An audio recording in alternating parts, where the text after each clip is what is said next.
Wonderful. Hello, good evening, and thank you for braving the freezing weather. I know some of you had some trouble finding us in the dark, but you're all here now, and I'm so pleased that we're able to present this to you. Just a few words of housekeeping in the beginning. No, shit, I think that's the wrong one. That's the fizzy one. That's mine. Yes, there is one bottle of fizzy and one of That's still. fizzy. Cheers. If you've got a mobile phone, if you've got a mobile phone, if you could switch it to silent. You can take photographs through if you like, unless you are distracting. Are you distracted by these lights? It's very bright, isn't it? No, What can we do with the lights? Can we? Which ones? no, they're okay. It's quite. I think this is a very bright light up here. I wonder if. Those ones are bright. Yes, they're right. It's a That bit is like good, actually. it's a bit like interrogation. Well, that's what you're here for. I see that now. Is that better? A little bit, but that one there, you see what I mean? It's right in my eye. Shall we angle your chairs slightly? Yeah, if we face each other more like that. Yeah, okay. How's that? Is that right? Yeah, better. Okay. So mobile phones, silent. This event is being filmed, but nobody in the audience will be filmed. Actually, we It's being can't filmed. sit sideways on. It's being filmed straight across. So unless you wanted to be identified by coming up front and kind of participating in an unexpected way. Feel free.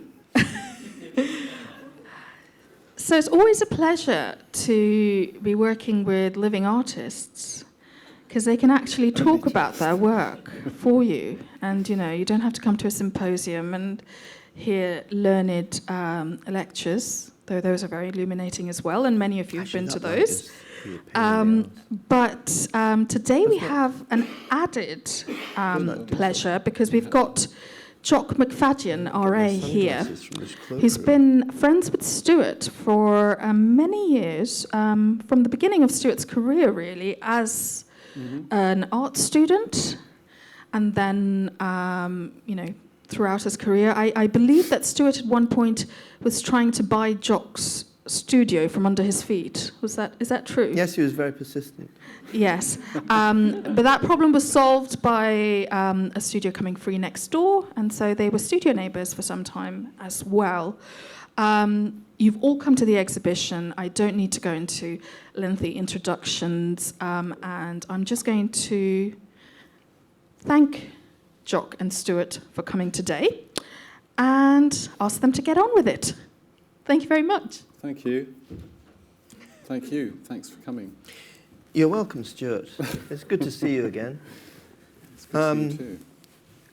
I think the framework for the discussion, which was presented, was about the difficulty of being a conventionally gifted draftsman. And how the hell do you expect to become a successful artist with that handicap? Yes. But I wanted to talk about your beard, first of all, because people won't know that Stuart Pearson Wright was the first person in Hackney to have a beard. And a whippet. And a whippet. That is true. Now you can walk down any street in London and see any barber shop with lines of young men having their beards trimmed. They all look like Tintin's friend. Captain Haddock. Even in Norwich now, it's spread beyond London now. Much beyond London. So if you watch international football, Juventus playing Real Madrid, half of the players will have a Stuart Pearson Wright beard. So his beard has gone viral. And he was always a very stylish young man. Many years ago, I used to teach one day a week at the Slade School in London, and when I first met Stuart. And his tutor was a man called David Heifer, as in the cattle. And he was angry with Stuart because Stuart was wearing Victorian trousers. True? Yeah, it's true. It's true. And I'm going to come to the paintings in a minute. Yeah. So he was a very stylish young man, and he obviously wanted to pay homage to artists he admired, like Edvard Munch with his interesting lifestyle, with his suicide attempts and his failed love affairs. But the thing is, Stuart's a very happy person. He has a beautiful wife. He lives in a castle. He's got 2 great children and a whippet. And 5 sheep. We don't talk about the sheep, Stuart, but the thing is that despite I know the 4. happiness... Sorry, one of them died. I suppose you are allowed to talk, aren't you? No, that's fine. No, I'm going to stop in a minute, but the fine. thing about your exhibition, which is very interesting and psychological, and a big gear change from the last works I saw of yours, is that despite his happiness, there's an underlying melancholy. Obviously, you might have noticed it. I've read the catalogue now, and that melancholy is attributed to, I don't know if you're called a test tube baby. A sperm donor baby. A sperm donor baby, half boy. I was donated. So... Well, half of me was. Well, I think your mother had, at least 50% of the... Yeah, she was. ...mode of production. So, kicking off with that, and the other thing not to forget is this handicap of being conventionally gifted at drawing and painting. I first talked to him looking through his sketchbooks and seeing drawings of Paul Merton and Cathy Burke, among others. And of course, I thought he'd spent his time in front of the telly sketching, but of course he got more front than Dolly Parton. He'd gone up to them in the street and said, "Oh, I want to do your portrait." And they responded. And I sat next to John Hurt at your wedding. So you had acquired quite a long list of celebrity friends and sitters. I remember you introducing me to Keira Knightley one day when I went round to borrow a cup of sugar. So this is what we're dealing with. A precocious, talented artist who couldn't wait to get out of the traps of the Slade and get started. So... Well, the thing is, I mean, there are lots of points there, but just to pick up on the business of asking well-known faces if I could draw them or paint them, just to put that into a little bit of context, I was, well, I've always felt, and I still feel, and you might feel this, I don't know, that operating in the art world, I've always felt that I'm playing a board game in which I haven't got a copy of the rules, and I've been doing it now for 25 years or something like that, and I still haven't figured out what the rules are. I'm still absolutely clueless about it, and you might want to respond to that in a minute, because I don't know if you have now got a sense of what the rules are. Now I'm going to respond to that. I'm going to say, if you believe that, you'll believe anything, because you are a successful artist. You've had dealers, you've had museum shows, so the rules have been played rather well. But the thing is, whereas I guess some people are born into a certain sort of social milieu, where I think the rules of how one operates within a certain society are, if not obvious, they are easy to extrapolate. I think for me, I always felt that I was improvising, and I still feel that. And one of my original instincts was that if I was painting portraits, in order for people to notice what I was doing, I had to paint faces that they would recognize. And I didn't realize that. And then try and flog them to the National Portrait Gallery. So that was my strategy, that I would, if I saw people, like John Hurt you mentioned, yes. I saw him wandering down Old Compton Street, and I just went up to him and asked him if I could paint him, and as you do. And as you do. Well, as I did, because instinctively apart from anything else, he's got an extraordinary face, and I desperately wanted to paint him. But also, I wanted to sell a painting of him to the National Portrait Gallery. So that was my objective. So I painted him, and then I said to the Portrait Gallery, "Would you like this?" And they bought it. And then that helped my career sort of move up a notch. So from that point of view, it was a useful technique, but it was still just relying on a kind of an instinct. There is a thing to say at this point, though, Yeah. Stuart, which, I mean, we've both agreed in the past that the artists who are most successful in the market are the artists who never change. Yeah, The ones who do the same thing again and again and again, because it's a brand. yeah, And you have to be able to recognize a Bridget Riley from 200 yards at Sotheby's. Otherwise, what's the point in having it? yeah. And That's true. artists who experiment, unless they really have a lot of attention, internationally, say, they can do more. Yeah, And there are about 250 art worlds. So, but at this point, I think the thing that you share with artists like James Lloyd and Humphrey Ocean is that you have the good luck of winning the BP National Portrait Gallery Award, Yeah. which is an annual exhibition at the National Portrait Gallery, and you get probably gone up now, I suppose, but I it's imagine it probably has. £25,000. yeah, And you also get a very grand commission. You did J.K. Rowling. that's right. And there's also a great sense of entrapment with that prize, because it actually puts you in the iconographical drawer of not cutting edge, not cool, Yeah, rather anachronistic, and a portrait painter. Someone dangerously Yeah. close to the Royal Society of Portrait Painters. And you, like Humphrey, who's an artist who's the same age as me, born in 1950, as opposed to 1975, 25 years between us. A large part of your early career, and their early careers, and James Lloyd's, I think, is, and even Paul Benny, although he didn't win the award, I think, but still, people have to steam away from that prejudice, I suppose, in order to reinvent themselves. Is that true? No, it is. I mean, I feel very ambivalent towards portrait painting, and certainly towards the label of being a portrait painter. I don't think of myself as a portrait painter because from my point of view, portrait painting is just one of the things that I do. I mean, that central painting there, is that a portrait or is that something else? I think in order to have that discussion, you need to be clear about what you would define as a portrait. And you see that, although it's a close-up composition of a person, I wouldn't regard that as a portrait, but that one I would. And is that a portrait?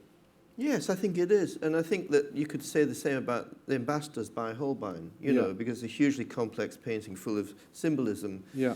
It's like a crossword puzzle, actually. But it's a double portrait, Yes. too. So I think, well, Holbein's possibly, definitely my top 3 artists of all time. Yeah. And he's a portrait painter. But, of course, he doesn't have to maneuver his own destiny through the shark-infested waters of the contemporary art business. Then it was a pretty great thing to be a portrait painter, and with a great tradition and a great tradition ahead of it, including Goya, Rembrandt, whoever.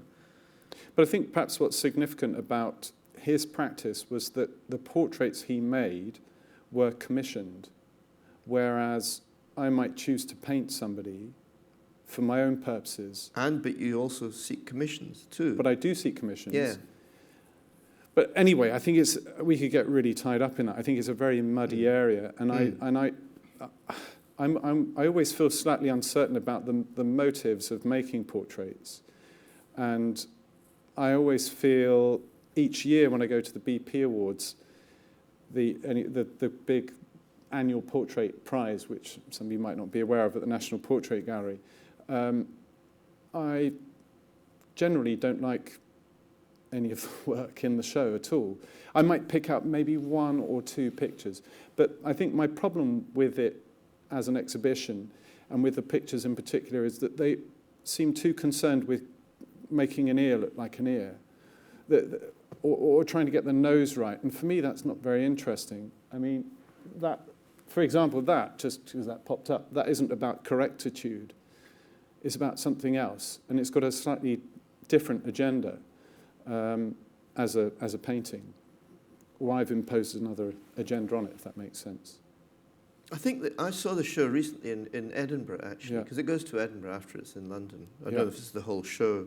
I always enjoy it, actually. Do you? I really do. But I'm not involved because I don't do portraits. But what I love about it is the very difficulty you're talking about. Yeah. How can you do a good portrait in today's world? And do you really want to bury yourself as an artist by winning that prize? Yeah. Because I know for a fact that Stuart was a young artist who was not experienced at dealing with the media. And I was actually a judge on the panel of the Portrait Award the year that he won it. And this is not nepotism. I didn't say, oh, he's great because he's my pal. If I'd hated Stuart and wanted to vote against him, I would have been overruled because it was a unanimous decision led by Charles Summery Smith, the director of the Portrait Gallery, and Fiona Shaw and other people who were on the thing. Who was the art critic who emotes to the camera all the time? Can't remember his name, but Andrew Graham Dixon. Andrew Graham Dixon. So there were people. They all thought that was the best picture. Yeah. But seeing the machinery of the portrait attempts at close quarters is really bloody interesting, because you're saying, can you be more than a portrait to the painting, painter and painting? What are you adding to the unfolding story of portraiture? Because contemporary artists, I don't know, Cindy Sherman, you must be thinking those things. Yeah. Possibly you think those things too. But as a civilian, a non-portrait painter, I don't actually have the baggage of guilt you might have for being a portrait painter. So I can be completely cheerfully interested in it. And your portrait of the 6 Old Men and a Dead Chicken, is that the title? Gallus with Still Life and Presidents. Yeah, I wonder why I didn't remember that. Anyway, it's a great painting. A group portrait's 6 times more difficult than a single portrait. Yeah. Everybody in the painting has some psychological issue. Candor. Well, we've all got those, but I was thinking just of the painting. Yeah. And it's a great success, a triumph, in fact. Your portraits, I'm going to call them portraits really, because you can argue against me, but I mean, I remember the picture of, was it a woman in Hull or Scunthorpe or something, pushing a baby who was... Middlesbrough, that was it. Interchangeable with what I remembered. And the baby's face was the face of that... Stephen Burkoff. Stephen Burkoff, a man who is a gangster on televisions and cinemas. And so you can make a portrait and then contextualize it. You put it in a pram or a mother. You are then like a kind of casting director or a filmmaker or something. That's an interesting analogy, actually, because that's how I think of the way I approach paintings. I was just wondering if there was an example on the screen, but there isn't. But we can remember the show well enough. I think it's fresh in my eyes anyway. So I often... I'm concerned with layers of artifice and theatricality, and, well, there we are. This is quite a good example where the floor plan sort of tilted up to create a kind of artificial space that looks a bit like a theatrical space. So I think of these as stage sets in which there are actors acting out stories. So, and in reality, of course, there was an actor, in this instance, my son, who's playing me, and I covered him in fake blood and got him to pretend he was walking across. So there's a theatrical process. I'm just gathering my thoughts. Sorry, I was a bit distracted. It changed. Yes. There's a theatrical process that gives birth to the painting, and I want the painting to look like it's almost like a scene from a play. I imagine all of my paintings as scenes from plays.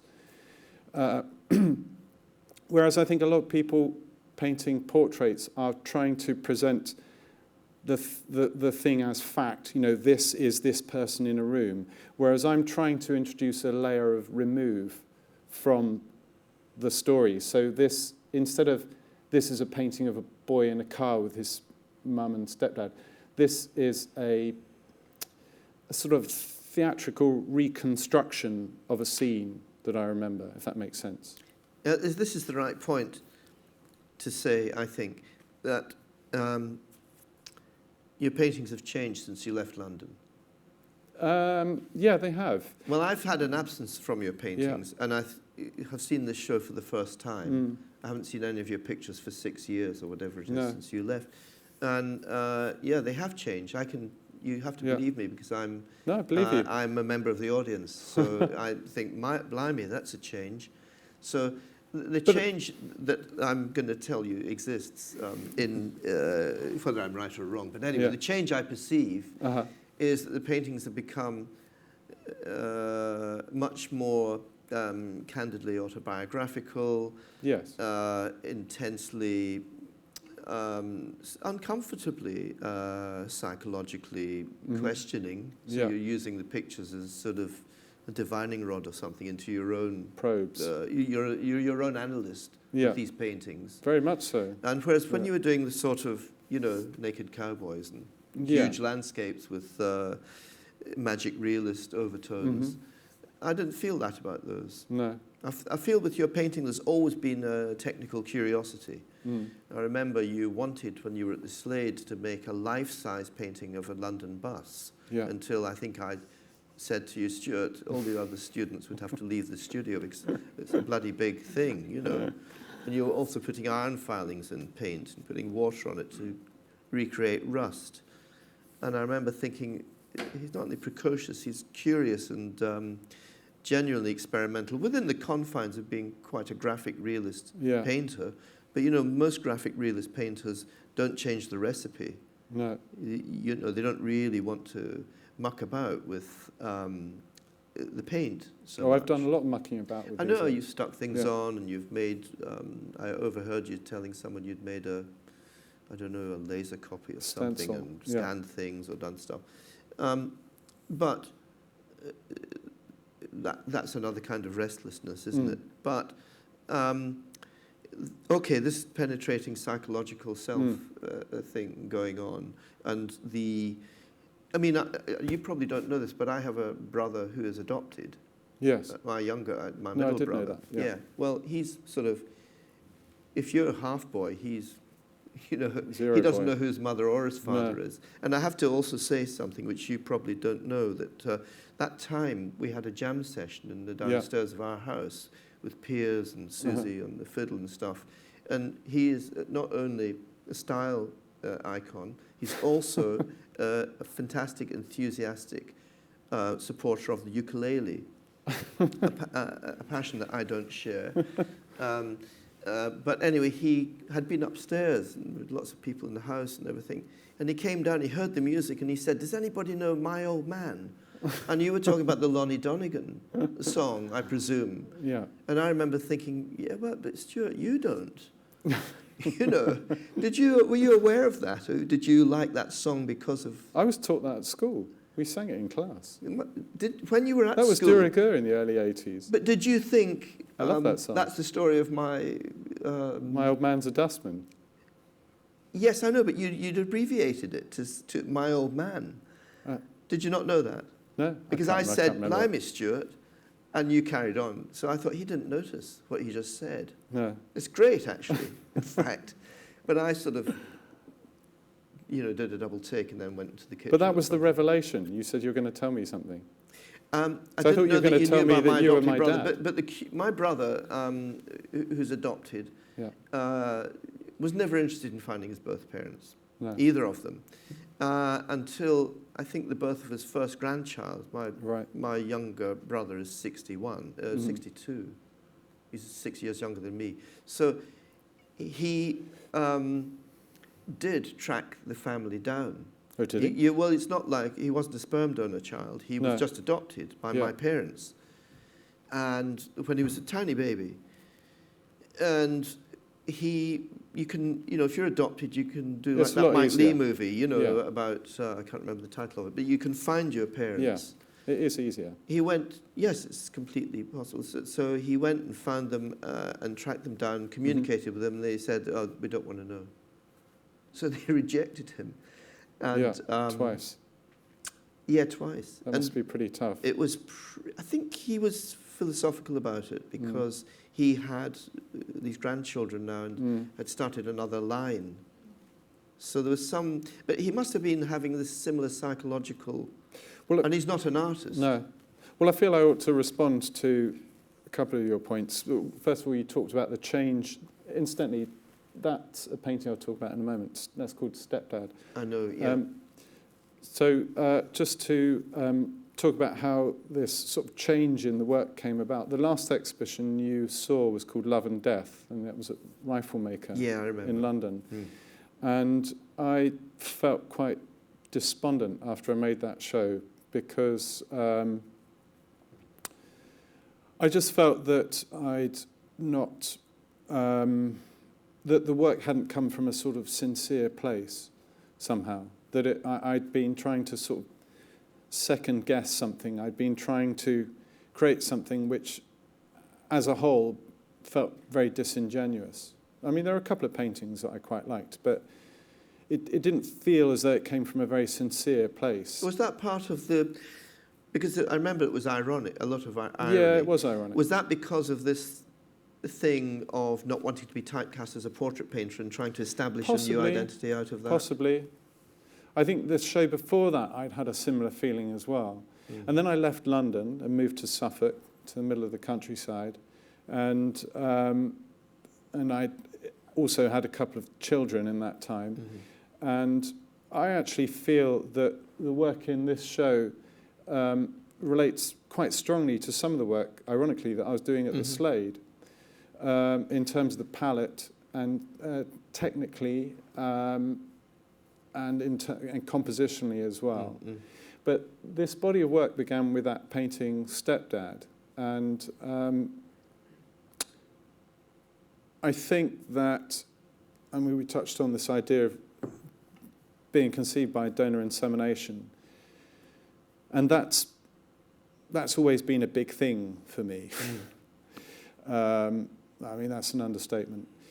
And at different points in my life, I remember when I was about 18, it became very significant, and I investigated it, and I tried to find out what I could about who my father was, and couldn't get anywhere, and kept hitting brick walls, and felt frustrated, and left it, and then just found myself bursting into tears if I watched Billy Elliot or something, because it was a sort of suppressed thing. But then I think having children and then becoming a father and somehow being away from London, being in Suffolk, and thinking about that a lot more.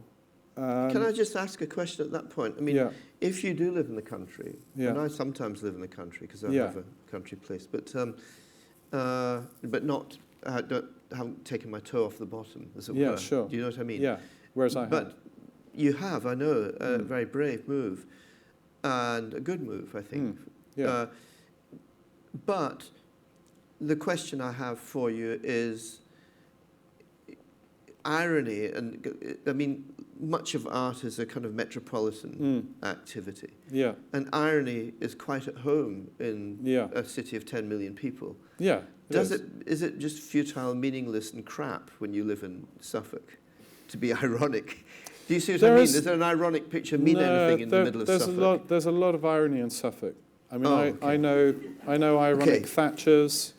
I know ironic dairy farmers. But there's no such thing as ironic thatching. There is. Is there? It is practiced. What? Yeah.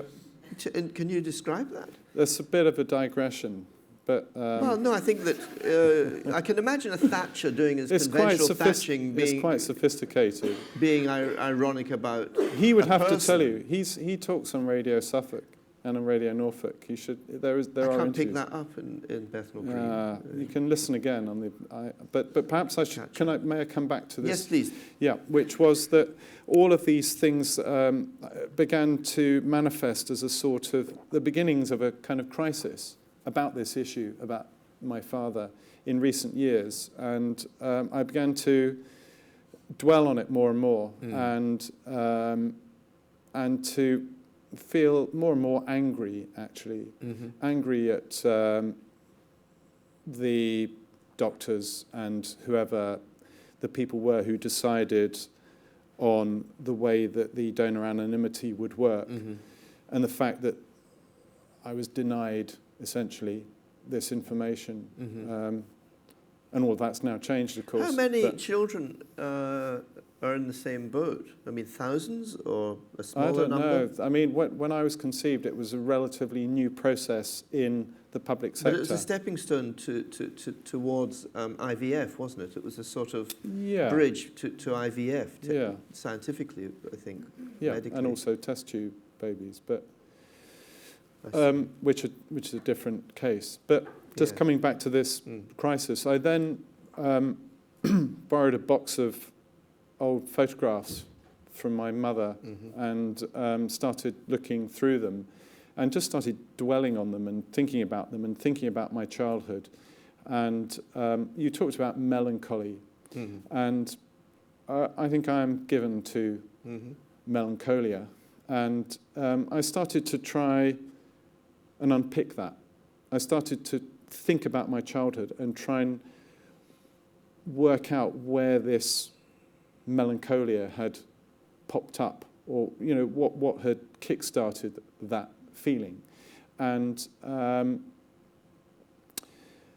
I started with this painting, Stepdad, which was there. The one, and I was interested to start thinking about the relationships that I had with members of my family, because I've got, like lots of people these days, I've got quite a complicated familial structure. I've got a half-brother and a half-sister, and then I had 2 stepdads.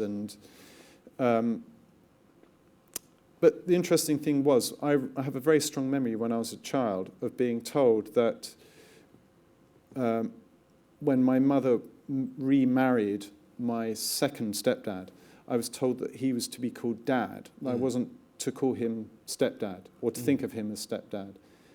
And I was similarly told that I must never refer to my half-brother and half-sister as half-brother and half-sister, but they were my brother and sister. And what I took away from that, I guess that's fair enough, but what I took from that was that there was something transgressive or morally suspect about those titles, stepdad and half-sister or half-brother, that one couldn't talk about those things. And I felt that if I used those words, I'd get into trouble. That's the way kids perceive things, I guess. Yeah, it's pretty common without the sperm donating backstory, if that buzzword, But because Susie and I've been married twice, so I have grandchildren, and Susie's a step granny. So lots of people have step fathers and mothers and half brothers, half sisters, because a parent might have died or been divorced and then remarried. So it's part of our language, isn't it? Very much so. But you had a real stigma about it because you've been told not to use that term.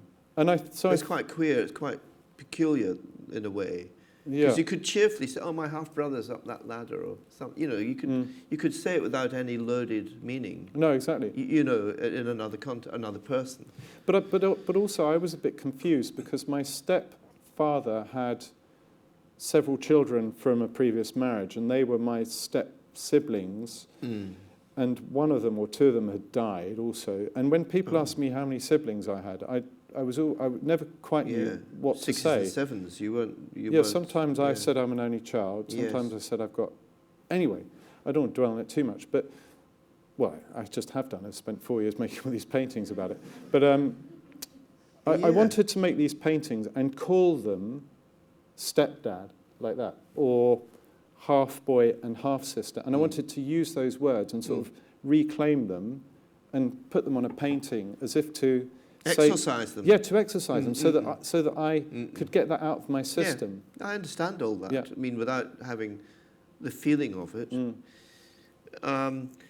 And it was about, from my point of view, just claiming a truth. Is this catharsis thing Yeah, it been has successful? Have you expunged it? Well, I'm still just as melancholy, but I'm pleased it's over as a process. Yeah. Although it probably isn't. But, you know, I'm not going to continue making these paintings for the time being anyway.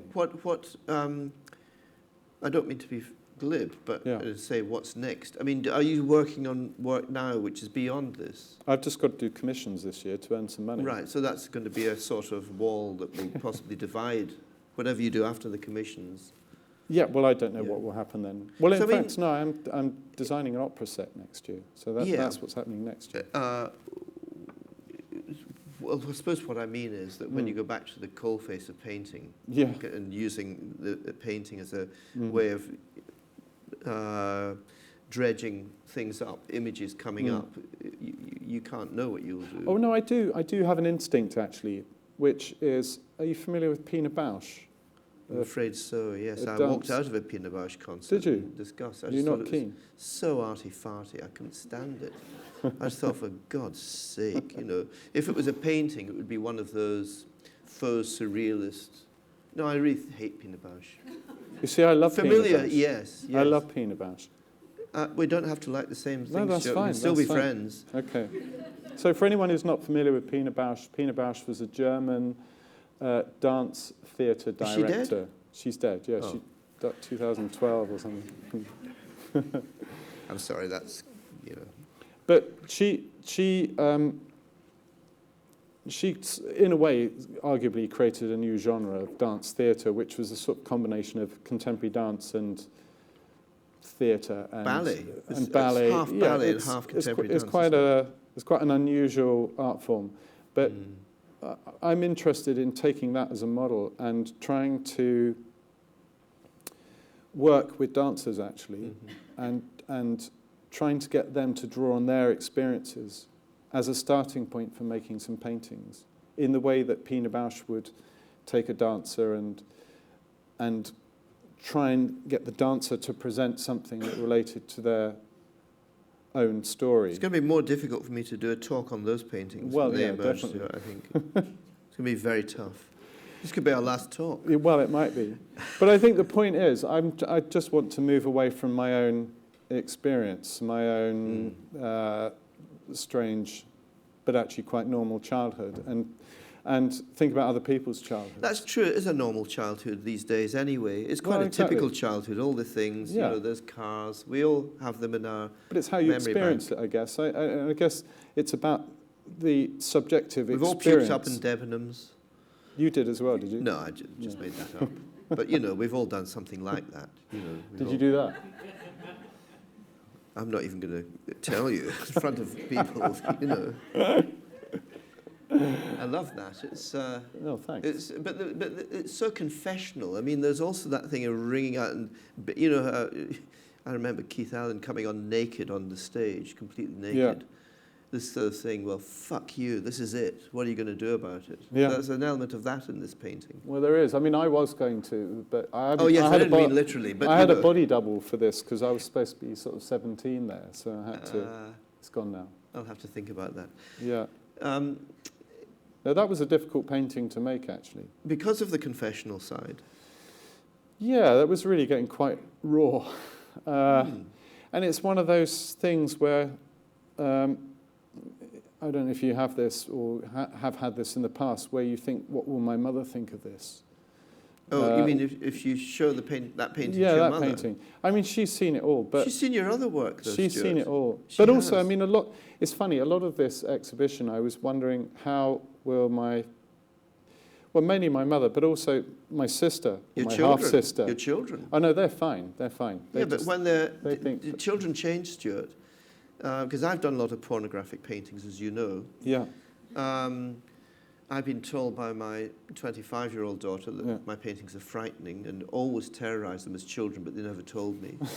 I've been accused of being a pervert by my son. Wow. In no uncertain terms. but not at the time. Yeah. You know, it was all cool. So children evolve. Yeah. So they might come back to haunt you a bit. But it is interesting that, because there's a novelist or a painter can be almost equally confessional. And there is that thing, oh God, what would my mum think if she reads this? I mean, you know, anything that's actually quite dirty in any sense is going to have that kind of mother figure. Yeah. Well, I've got my mother and my wife as well, you see, so I have to sort of bear both I of don't their think wives feelings matter. I in think mind. it's just mothers, really. Right. Yeah. But my son posed for... No, he isn't in any of those. No. But I told you, he, The one he with the posed blood. for... Yeah, but he also did the vomiting in Debenhams. And I had to get him... I mean, I hope I haven't scarred him with this experience. But I had to make some vomit with... we used tinned custard and vegetable soup mixed together. Make anybody sick. Well, that, and then I had chopped up bits of Kit Kat mixed in with it, because it was in the original story. You fed that to your son. Yeah, well, it was the Kit Kat that precipitated the actual vomiting, because one of my stepdads gave me a Kit Kat at a petrol I know. station. I just read it in the catalogue. Because I said I was feeling sick. So you gave that to your me a son Kit to Kat. make him sick. I didn't make him sick. I got him to pretend to be sick. So he had to. So you had to mulch it up and spit it out. Put the stuff in his mouth, and then I had this camera on a thing where you press a button, you know, well, with a little portable thing, and I'd say 1, 2, 3, and he'd go, bleh, and I'd take a picture. But it wasn't very effective, because it's really difficult to get the timing. And I mean, understandably, after the first hour or so, he really started moaning and wanted to watch Octonauts. Oh, wonder why. So unreasonable children, aren't they? So I had to then do it myself. And I spent several days trying to get the right... Anyway, it's a long story. I don't know. Does that mean it's finished? Is that the credits? I think it's a loop. It will start again. Oh, okay, yeah. So you can carry on talking. No, I forgot what I was saying. Something about being sick. Well, you were talking about the technicalities of making. But it's interesting, the other thing that, I don't know how much time we've got left, but the interesting thing about you and other figurative artists, and a lot of critics don't understand this, and a lot of people who are highly clever and are not painters, but are interested in painting, is that with figurative painting, there are figurative painters who make things up out of their head, and there are figurative painters who cannot make things up and have to actually have the thing in front of them and copy it. Yeah. And there are figurative painters who are kind of in the middle, and the kind of in the middle ones, the one I know best is Paula Rego, who actually employs someone to, because she makes paintings which are narrative and a bit like these in many ways. There are protagonists and caricatures and things are happening. So she has a model maker who makes a tableau for her, and then she paints the tableau. Yeah. Because she can't just make it up. No. Because she was at the Slade, actually, in the 50s. And Lucien Freud is an example of an almost autistic sort of focusing on the person in front of them to the point at which they become still forensically observed. You know, there's nothing made up at all. And yet, ironically, his very, very early work was the largely zebra invented, wasn't it? Coming through the window and so on. So he flirted with, and I'm sure he could, but then possibly he couldn't do it subsequently, or he didn't see a whole career of painting supporting that work. And in a way, that's why I was asking you about what was next. If you'd sort of had this catharsis and it was over. Yeah. It's not a fair question anyway, because you don't really know what will come next, apart from the commissions and the stage work. So I sort of see you as a kind of one of the half and half people, because I've seen you working. You do have sitters. I've seen you working from photographs, but you don't go straight to your picture plane and tosh things out like I do. Well, you see, that originated from a photograph, and that one did as well. But You can see by the level of observation. But that doesn't look anything like the photograph. So the photograph was a sort of starting point, and then I created all those elements. So some of that is invented. If you had to remember, if you wanted to make a picture that had an ashtray in it, that was an out-of-date ashtray, I'd look one up. you wouldn't be able to remember that ashtray. But when No. you see that ashtray, you think, oh yeah, those, because your auntie had one or something. Yeah, exactly. So for those purposes, observing is really important. You're much better than me at inventing things, I'd say. Well, I'm not very confident doing that. I think it's almost a psychological difference between painters. I mean, I'm quite happy to throw things up, and then if they look a bit crap, use myself as a model in the mirror and say, oh yeah, this bone goes there, and move. Or, you know, using, I mean, it's an old cliche, but everyone says that all portraiture is self-portraiture. And, you know, lots of Rembrandt's women look like Rembrandt. Yeah. Of course, with that nose. Well, anyone Maggie Hambling's ever painted is Maggie Hambling. That's a whole different discussion. No, but I bring that up because, just to pick up on your point of self-portraits, I was in a talk with her once, and she... How was it? Well, it was great. Yeah. She claimed that... As good as me? Not quite as good. Good. She claimed that when she painted portraits, she was trying to capture her sitter's soul. And I had a few problems with that. I need another drink when you said that. Apart from the fact that I'd heard that before a few times. Yeah, and on television. Yeah, and also the fact that it begs the question, what is the soul and do they exist? I also thought that she probably hadn't thought that through, and I didn't actually believe her. And I raised the point that actually every time she paints someone, all she does or is doing, and this is true of most portrait painters, is that she is painting the part of that person that she recognizes as reflecting herself, if that makes sense. Yeah, it makes sense. So if you see her sculptural portrait of Oscar Wilde with his cigarette, it's Maggie Hambling. You know, the gesture, she loves that gesture. She picks up on that gesture because she does that as well. And the angle of the head and all those things that are familiar. And also she's a theatrical person. She sort of dresses a certain way and presents herself as a...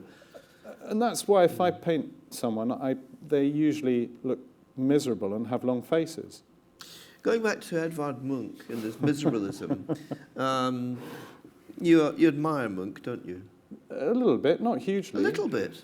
Yeah, he's not one of my big five. Who are your big five then? That's a very good question. Well, the English neo-romantics, so John Minton, Samuel Palmer, early Freud, the Flemish old masters, Dirk Bouts and Van der Goes and that crowd. But these are technical allegiances, aren't they? Because of the use of hard line, incisive line, and modelling and realism. And also a cold vision. I mean, these are not Mediterranean paintings. No, they're not. They're not about luxury and sex. No, they're not like Matisse and going to no, Morocco. they're not like Gauguin going to Tahiti. Yeah. They are about the ugliness of British life. Yeah, they might as well be Scandinavian. Well, I think I'd rather compare you to a kind of Mike Leigh movie, actually. You know, I can see someone in a shell suit in a plastic garden furniture. Yeah. No, it's interesting you should say it, because Mike Leigh used to be a great supporter of my work and would come to my talks and all sorts of things. And I remember him once getting into an argument with a member of the audience who accused me of, as though it's a crime, of caricature. And he stood up and started lambasting that person for using the word caricature, because, of course, that's been a criticism of his work. And but there is an interesting side story to this. He rang me up out of the blue and asked me to paint him, This is how I got to know him, I see. without any previous connection. And then, and I said, you want to commission a portrait? And he said, no. He said, I want you to paint me and sell the portrait to the National Portrait Gallery. And I said, okay, I see where you're going with that one. And so I did. So we did that, and I painted him, and I started the portrait, and then he went away and made a film, and then came back 2 years later, and then we did another sitting. Then he went off and made another film. So did he pay you? No. The portrait gallery would have paid you Well, for that's the the picture. idea. His objective was to be in the National Portrait Did he Gallery. want a knighthood as well, do you think? I think so. He asked. My God, the audacity of some of these people is unbelievable, I know, isn't it? but it gets funnier because and this went on and on for about 8 years. Yeah. This process of him going off and making films, and then by the time about the 8th year, this picture was in my studio, and I was sick of the sight of it. This half-finished thing, and I needed some money. Not paid for. My No, exactly. God. So I didn't really work from photos in those days at all, but I had taken some pictures as a reference of where he was sitting. Yeah. So I finished off the hands, which was all I had to do really, and then I decided to paint a couple of cups of tea floating around, because there's all these references to drinking tea in his films, as a sort of one solution remedy to everything that goes wrong in life. And as a Kitchen sort of, sink. Yeah. He's a kitchen sink Yeah. filmmaker, isn't he? and then I got the picture and took it to the portrait gallery and said, here's a picture of Mike Leigh, what do you think? And they said, well, yes, we'll buy it, please. And so I rang him up and I said, Mike, I've got some great news. And he said, what's that? And I said, you're in the portrait gallery. Your dreams come true. They've bought your portrait. And he said, what do you mean? And I said, I've sold your portrait to the gallery, and he said, but I haven't seen it. And I said, well, you'll be able to see it. It's going to be hanging in the National Portrait Gallery. And he said, but I haven't seen it. Great. I haven't given it the tick, the director's tick. He's got that wrong. He got that wrong, hasn't he? And I had to sort of Explain to him. It was a misunderstanding, and I Yes. had to sort of. Well, I didn't explain to him, but it was implicit that in this film, I was the director, and he Yes. had a. And do you know what? He sort of. He kind of put the phone down. It wasn't an aggressive putting the phone down, but it was like, I've got to go or something. And I've never heard from him since. I've no idea what he thought of his portrait. He made no comment on it. That's a great story. I've never heard from him. I love that story. I mean, I think that's worth coming to hear that story, don't you? And Mike Leigh's this great, auteur of British cinema, like Ken Loach, is revered in France, for his socialism and his penetrating honesty, was after getting in the portrait gallery of a nice picture of himself that he approved. The irony is, I've gone off his films as well. I have now. Yeah. In fact, I didn't even watch the end of Turner. Oh, I liked Turner, except the bit where Turner was painting. I thought that was totally unrealistic. And Timothy Spall was painting. I like Timothy Spall, but I think you're here to tell us to stop. I'm actually here to say that I'm sure there are members in the audience who might have a question or two, both of you.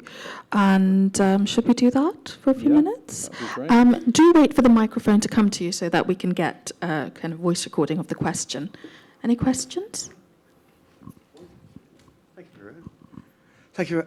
Fascinating, the little story you told about Mike Leigh, because in a very similar situation about 10 years ago in the Arts Cinema, Mike Leigh and someone from the Arts Cinema were doing a Q&A on this film called, I think it was Happy Go Lucky. yes. And I went as an absolute fan of Mike Leigh. I remember Abigail's Party and all this sort of stuff. And I was personally a bit disappointed with the film. And someone in the audience made a comment that he didn't like, which I thought was a very valid comment. Yes. And the aggression in his response, it's almost like, how dare you?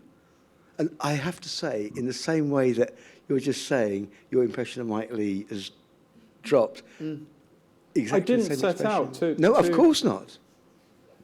But it might be worth adding, actually, to that anecdote that in between these sittings, he made the film Vera Drake, and I didn't get on with that film at all because I felt that after 45 minutes, it was obvious what was going to happen, and there was no more tension to hold the audience's attention. And he asked me what I thought of that film at our next sitting, and it was very difficult to answer it because I don't want to upset the man, and I tried to think of something positive to say about it. And I loved one of the sets, so I focused on that. I said it was a very beautiful set, and I talked about the colour green, but I think he knew that I didn't like the film, and I think that might be where the relationship began to turn sour, possibly. So I didn't like his film. Although I didn't say that. Any other questions? Hi, yes, I'm struck by the reflections that you both offered on portrait painting and how that can reach out in certain circumstances towards other genres of painting. I wondered, I'm struck how a number of the pictures in the current show are very large canvases. They could almost be murals in scale. And whether you see, and one might think in the British tradition of someone like Spencer, also working on these very large, imaginative canvases. And I wondered how far you would see yourself as edging in that tradition in the current show. Well, I've made much larger paintings, and I know Jock certainly made enormous paintings. And in fact, you've made an opera set, haven't you, which was... Ballet, the Floral ballet. Opera House, Sorry. yeah. 60, was it Joshua Tree? no, the Judas Tree. Judas Kenneth Tree, McMillan, sorry. Yeah. Oh, no, so you two have them, sorry. But Confused. anyway, I suppose by contemporary art standards, that the show... That's the biggest. They're not big paintings by... I mean, I don't know, I make paintings that are sort of 2 by 3 meters, and I put them in... If they end up in a museum or a grand space, they look quite small, and you realise that there are people out there making paintings that will blow you away in scale. It's maybe not just sheer scale, but also the representational nature of them with figures. Yes. The intensity of detail. Yeah, it's interesting you said, because I, like Jock, I don't think of these as being particularly large. I mean, that one with the house with the boy with the bleeding brain is the largest. But that was also the quickest one. That was the last one I did, and it was very tight to the deadline. I think when did I bring it in? Was it the morning of the private view? The morning of the show, and we had to put a little barrier in front because it was still wet. Yeah. I mean, in fact, it wasn't really even finished. But, yeah. No, when I paint really large paintings, they rather than going into museums like Jock's pictures, they go into my storeroom, and they do look enormous in there because they take up half the space. But I have to learn the trick of selling them to big museums. It's an interesting point about scale, actually. I did a radio thing about scale, and they had an artist who painted very large paintings, Christopher Lebrun at the time. Oh, yeah. Me, I was medium, and Howard Hodgkin was small. I mean, some of these are kind of Hodgkin-sized, I guess. And the thing about painters, I think this is true of both of us anyway, I can't speak for anyone else, but I think it's quite widespread, that if you have an idea for a picture, because of experience and, being experienced, you think, oh, I think that idea is about this size, or you think, oh, wow, yes, I've just seen this vista in the Highlands or something. I think I need at least 3.5 meters or 4 meters. So you have a run at that. I think, does that sound familiar to you? It does, although I don't go with that anymore because I've never sold a very large picture. I think you have. No. Not a very, very large one. Well, the other thing is also, I don't know if you're a betting man, but you can back a horse each way or on the nose to win, or each way, and you can win less, but you've got a better chance of getting something back. I'm afraid I have to be confessional and mercantile here. If you make a big painting And we're both struggling artists, really, aren't we? You know, Yeah. if you make a big painting, it has to either go into a corporate collection, like a bank, Deutsche Bank, Unilever, one of the big corporate collections, or a museum, or one of those zillionaires who has a very large modernist apartment. The great American painter Barnett Newman said, he was one of the abstract expressionists, as you probably know, said, forget all this crap about abstract expressionism being anti-bourgeois. The bourgeoisie will just get bigger apartments. So the great galleries, the super galleries, the White Cubes, the Gagosians and the Hauser and Wirths, their galleries emulate this optimism of scale. They're huge, they're white. I mean, the White Cube Gallery in Bermondsey, you could ride your motorbike around it, you know. Yeah. I mean, quite fast, in circles. It's massive. So artists like Kiefer make us look like midgets, actually. Yeah. Never mind my 2 by 3 meters or my 4 meter paintings. That's pathetic. So there's always somebody bigger. And it's such a money thing. So if you then don't sell, and you know, stockpiling large paintings is something we're all familiar with, and you begin to get more realistic, you think, well, maybe this size is kind of See, a that's my issue. See, I have what I would call a big idea, which is a woman on a horse in an Andalusian landscape. Yeah. On a huge scale. I want to paint this life size. Yeah. Like a sort like of, the bus. Yeah, like the London like bus. the bus, which you took me out of. But on a 4 or 5 meter Glad I canvas. did, yeah. But the problem is, It'd be difficult to be storing that now. well, mate. exactly. Sorry, I Good point. didn't mean to interrupt. But if I painted that, if I devoted 8 months to painting that and then I didn't sell it, which is the most likely outcome, what the hell would I do with it? And how would I feed my family? See, that's the issue. So I get these big ideas and I park them in a part of my brain for when I have my big retrospective at the Tate, and then all these collectors come down to Suffolk on the bus, and Every they say, painter carries a "Can you-" retrospective in the Tate around in their head. It's part of our baggage. But the interesting thing also, I think, that to say at this point is that if you have a dealer in the West End and Mayfair, as Stuart and I both have had on and off, but if you have a long relationship with a dealer, say 10 years or 5 years even, you carry around that space in your head, and after the second or third show, you start actually in your studio saying, you don't know you're doing it. You say, yeah, this will go on the end wall. You know, you can't help it. You actually you end up carrying the dimensions of the place you know you're going to have a show in your head. Well, it's Did that ironic you happen should with say you? that. Well, but when I was exhibiting in London, it was at Riflemaker, which Yes. is a very small space. Well, that was a difficult space, yeah, of course. And in fact, I made one large 3 meter canvas, Yes. and it needed to go in the upstairs room because that was the only wall big enough. And it wouldn't go up the stairs because it was a 17th century building. It had to come off its stretcher. Well, They had to get these professional canvas stretching people to take it off its stretcher and re-stretch it upstairs. a pain in the arse. But then I never did any big ones again. Well, the thing is, if you showed at Hauser and Wirth, even if you did do huge ones, it would still look small in that space. Well, yeah. I mean, Well, I'm still waiting for them to call. They haven't called me yet. well, they will, Stuart.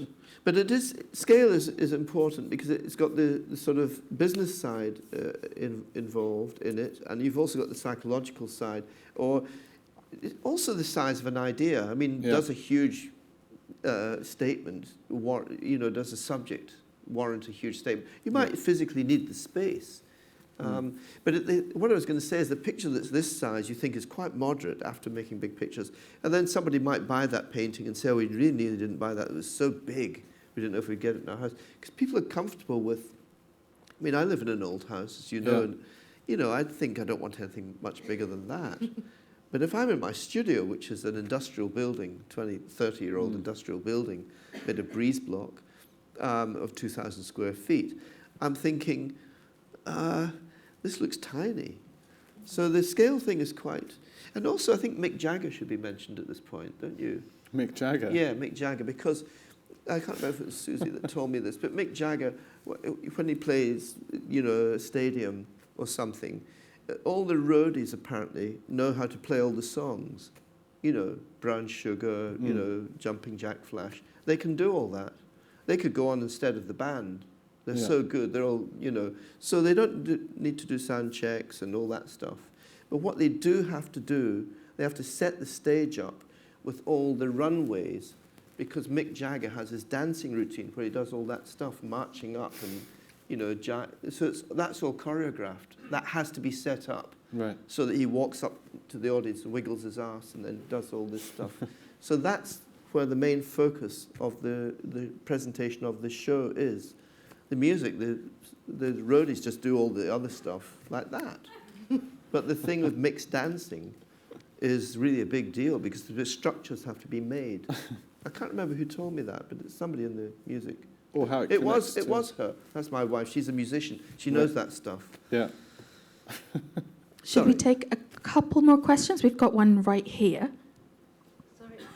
I don't know whether it's a question, but I love your ability to portray the hideousness and stifling ugliness of modern houses, with the contrast of the beauty of your young self. The little boy is so sensitive and vulnerable, looking outwards into the future, full of potential.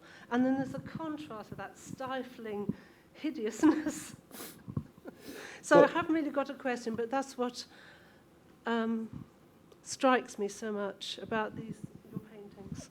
Well, I'm wondering if my mother should respond to that, because they were her choices of house. She is in the audience. But no, I had a lot of fun actually with these paintings, in thinking about the 1980s, which is an era that I didn't realize at the time how much I would love its look and its sounds. I often listen to 1980s music, and while I was painting these, I listened to lots of 1980s music. And my memory of the 1980s was that everything was covered in wood chip, and that everything was sort of slightly murky brown, and there was really weird shades of green, and everything sort of felt and looked and smelt a bit like bile. And I just remember everyone looked and felt really unhealthy. Everyone was smoking, and everyone had really, really pale skin with sort of veins bursting in their cheeks.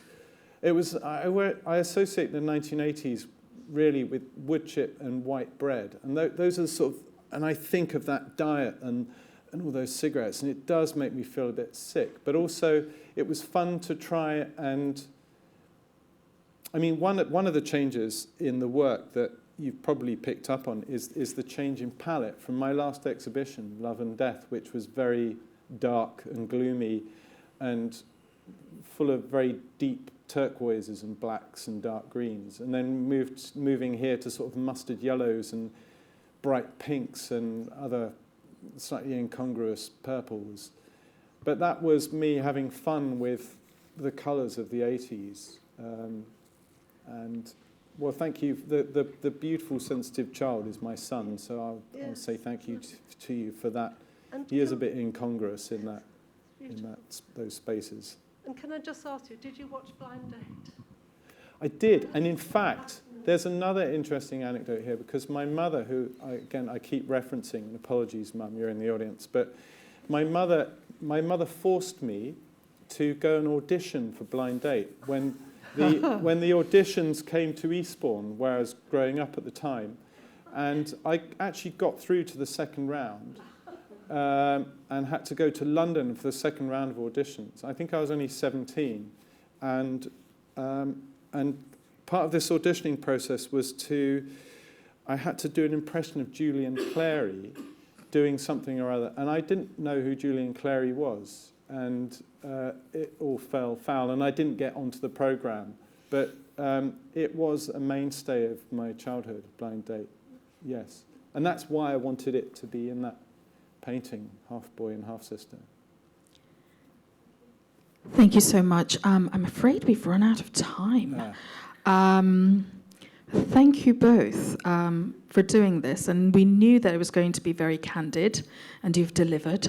Thank you. So thank you so much. I just wanted to say to everyone here that the shop downstairs will be open for another 15 minutes. So if you'd like to get anything, we've got a special offer on our catalogues today. Can I make one point there as well? I'm also selling merchandise down in the room downstairs. Yes, so absolutely. But you've only got 15 minutes for it. So thank you very much. Form an orderly queue. And we hope to see you again. Our next show opens on the 1st of March.